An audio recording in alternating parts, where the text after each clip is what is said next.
In 2020, COVID-19 would shake the world. Suddenly, Switzerland's Geneva University Hospitals network, with its 14,000 employees and 2,100 patient beds, faced an unprecedented challenge. The hospital's first COVID patient was admitted in February. On ne savait pas encore exactement comment les patients évoluaient et on s'est assez vite rendu compte que les patients pouvaient se dégrader très rapidement. On March the 11th, the World Health Organization declared a pandemic. In just a few weeks, the hospitals transformed in readiness.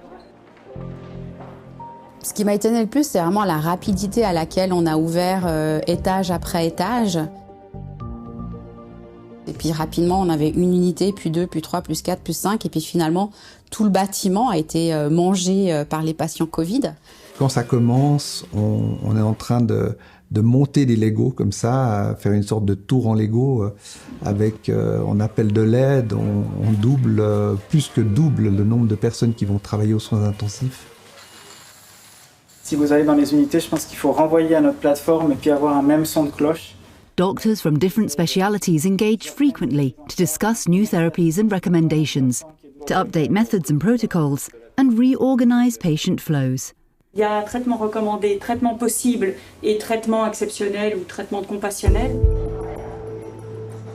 C'est un des blocs qu'on a dû vider rapidement pour pouvoir accueillir des patients Covid. Donc quand j'ai dit vider, c'est enlever tous les équipements des salles d'opération. Donc on a fait ça en 3 jours. Je suis impressionné, franchement, je suis impressionné par l'hyper-adaptabilité dont on a été capable.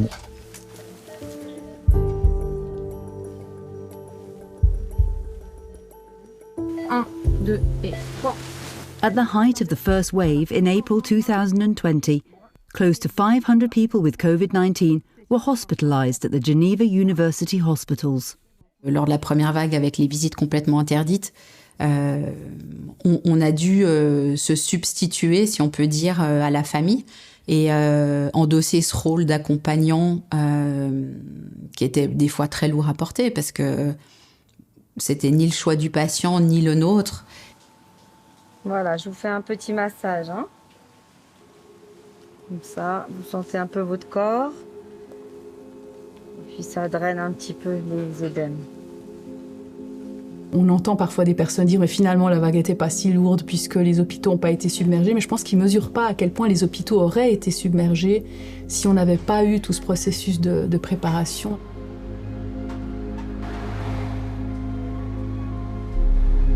In September 2020, the dreaded second wave was arriving.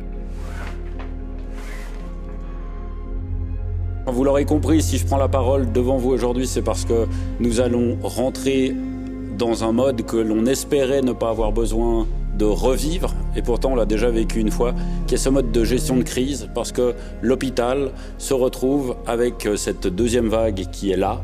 Les ressources sont jamais infinies, ceci dit, quel que soit le pays où on travaille, mais c'est vrai que là, en Suisse, à Genève, dans cet hôpital pour lequel j'ai le profond respect, tout d'un coup de se dire mais est-ce qu'il y aura assez de masques pour tout le monde? Est-ce qu'on va pouvoir mettre tous ces patients dans des lits? Through intense teamwork, no one in need was turned away. And a new approach to visiting policies meant patients could safely see their loved ones. But the second wave, which peaked with 735 COVID patients, assailed care teams already worn down by the first wave. Staff support systems were paramount. Nous, on doit rester sur pied, continuer à travailler, même si c'est insoutenable, et on doit le garder pour nous. Et c'est vrai que les groupes comme ça permettent d'exprimer les sentiments qu'on a, et je pense que c'est essentiel quand on vit tout ce qu'on vit ici.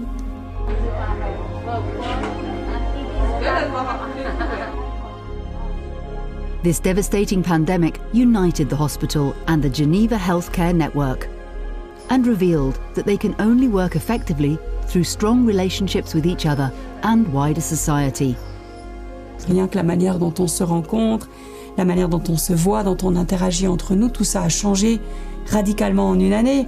Le dernier point, c'est que le médecin tout-puissant, il n'existe pas dans toute cette histoire.